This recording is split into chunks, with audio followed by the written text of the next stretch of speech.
I gotta tell you guys, One Night Only has a really good romantic comedy trapped under a much worse movie. Monica Barbaro and Callum Turner have the chemistry.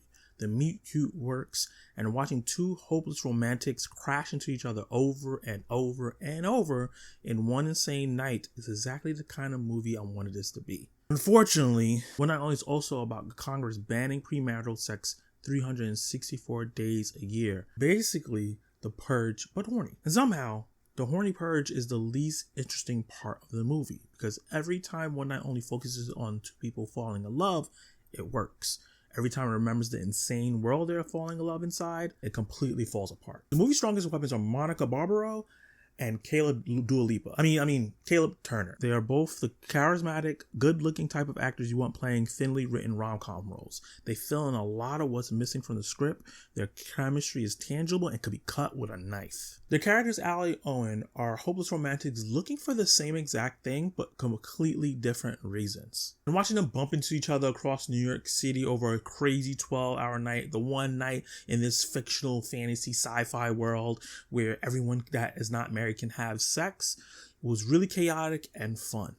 It really added a lot of charm to the movie. Even though that charm was a bit convenient, because New York City is a big place, so for these two people who didn't really know each other at all in this movie to run into each other this many times was super convenient. They flirt so naturally with each other, both awkward in different ways. Allie not believing in herself, look or talent-wise, and overcompensating with a lot of spunk.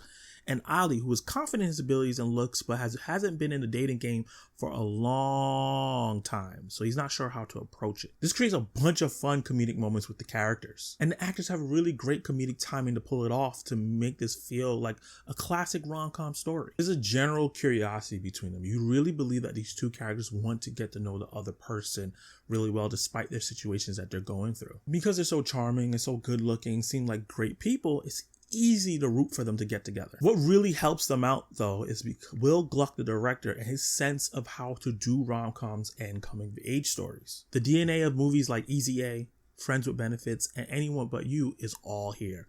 Charismatic leads who are reluctant to explore the connection, fun supporting characters who are over the top and bring the laughs, quick, snappy banter that falls flat sometimes, but when it hits like the Hulk. A heightened world where everyone is hot, charming, and quick on their feet. And most importantly, and I mean most importantly, a movie that knows hot people being charming can carry a lot. And even though you can see all that DNA from those past movies that worked really well in here, the movie lacks a little bit of that sauce. When they're just trying to survive the night, talking, flirting, get into ridiculous situations, while both trying to figure out how to find genuine connection in a culture increasingly built around hookups, that's the movie. Those are the ideas that I want One Night Only to explore.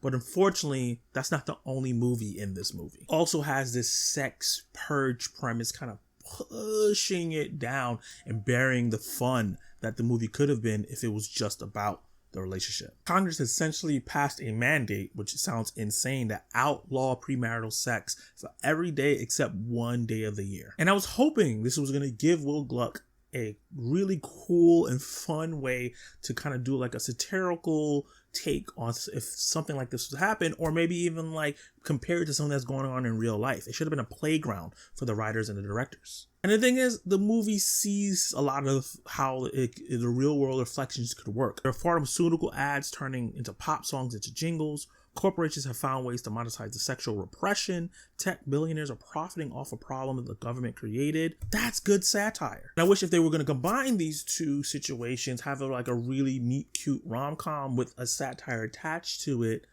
I wish that this is the way it was going to work, and I wanted more of that throughout the movie. Because this is where the movie becomes really frustrating. The movie has something to say. It notices all the faults. It pokes at them a little bit, but every time it has something to say, it changes the subject. Religion, government control, dating apps, sex workers, the LGBTQ community, people who this may affect regularly, surveillance and the hypocrisy of the whole situation. So many directions this movie could have went and poked holes and made fun of and hold a mirror up at us when it came to the concept of this movie. But the movie lacks courage, or at least the creators of the movie lacks courage to even go into those directions at all. All the ingredients to be a biting sex comedy satire, but has no backbone to stand on at all. The movie introduces provocative political ideas within this concept, but refuses to interrogate any of them. The government has imposed something that I've never even thought that could possibly happen. It's like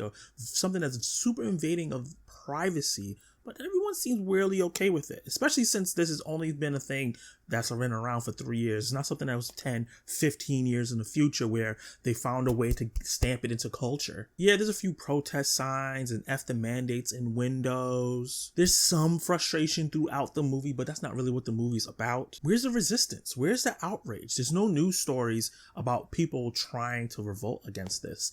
And when they do a little bit of it, it's really made out of a joke. There's no legal challenges when it comes to this, just because I can't boggle my brain that they were able to pass this and affect all of America. And how about the people that this could affect more than others? There's only a little bit of a news break thing talking about how positive this would be, which was insane to me, and how it lowered down STDs and STIs and teenage pregnancy, even though the ban is really only for 18 plus. So how does it stop that? And I thought maybe the movie was trying to make a point about complacency, right? Like how in real life, a lot of things are happening and we kind of just move on. We have to work. We have to pay for shelter. We have to pay for food. We have to survive. We can't focus on a lot of stuff that is passing in real life and then go against it. And that's an interesting idea, but there's no interrogation of that idea either. The movie never really goes there, so I didn't think that's what the high concept was about either. It never touches on people resisting it. It kind of showcases people benefiting off of it, but that's kind of pushed to the side. It's just really weird that they made a fascist high concept to just kind of bolster a meet-cute rom-com. It just blew my mind. The movie really threw one of the most explosive political high concept films that we could have in a rom-com, but doesn't let anyone in the audience really wrestle with ideas. So I was left with more questions and answers in terms of how this would actually work.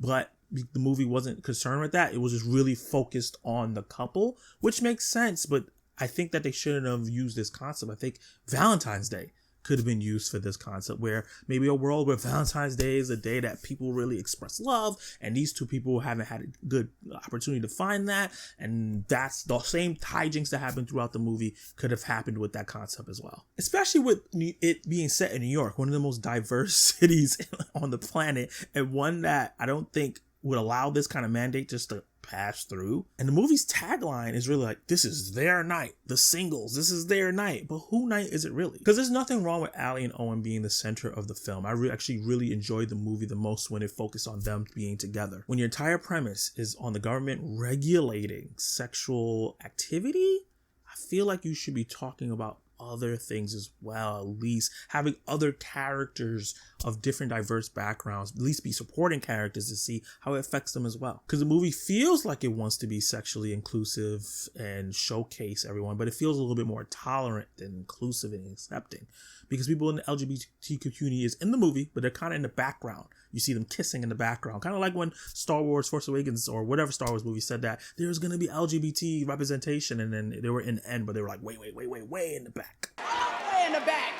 The back and the back. Alternative relationships are shown kind of like to be just really slutty and not committal. Sex workers are this was felt like the oldest trope ever. Sex workers are seen as dangerous, and if you meet up with them, they're gonna rob you and maybe kill you. It created a weird contradiction where the movie is telling me like, yeah, everyone is included, but anyone that's not in a monogamous white straight relationship is on the outskirts, and they're weird, and they're not the main focus, and we don't care how this affects them. So the worldview underneath felt very conservative for how the movie was trying to be progressive. The one night in America where everyone that's not married can have sex. I can hear the pitch already. I can see this guy walking in and go, look, I have an idea where we're going to do the Purge but sex. But underneath all that, I'm going to do a sweet rom-com for the ladies. It's going to be wild. It's going to be fun. It's going to be sweet with romance. Go get me Dua Lipa's husband. Everybody likes him because in this movie,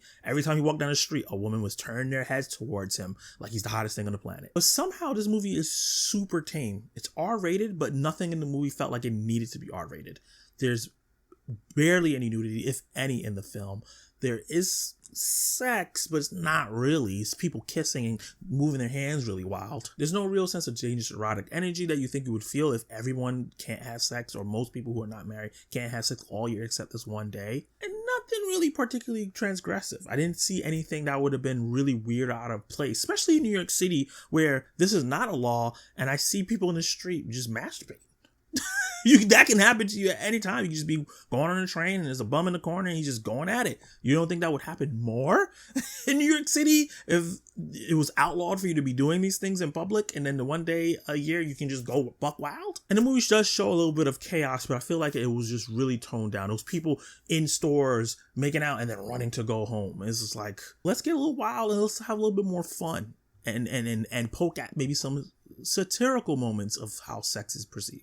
Because the movie's trying to be sexually progressive in that way, showing different types of people, but it really feels like everyone's heading to a singles mixer instead of it being like this wild sex party movie. And weirdly, I think that exposes the same problem as the politics. Because one not only wants the audience to think, ooh, it's real provocative, it gets the people going, without actually being provocative. Will Gluck made a film that wants to be sweet, sexy, provocative, and political all at once. And somehow, the sweetest part is the only one that completely works.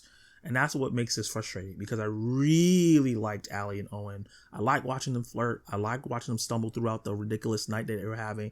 I really wanted to love this movie. I was watching this going, please movie, land a plane, land a plane, land a plane. Find a way to make both these stories converge in a way that's super satisfying.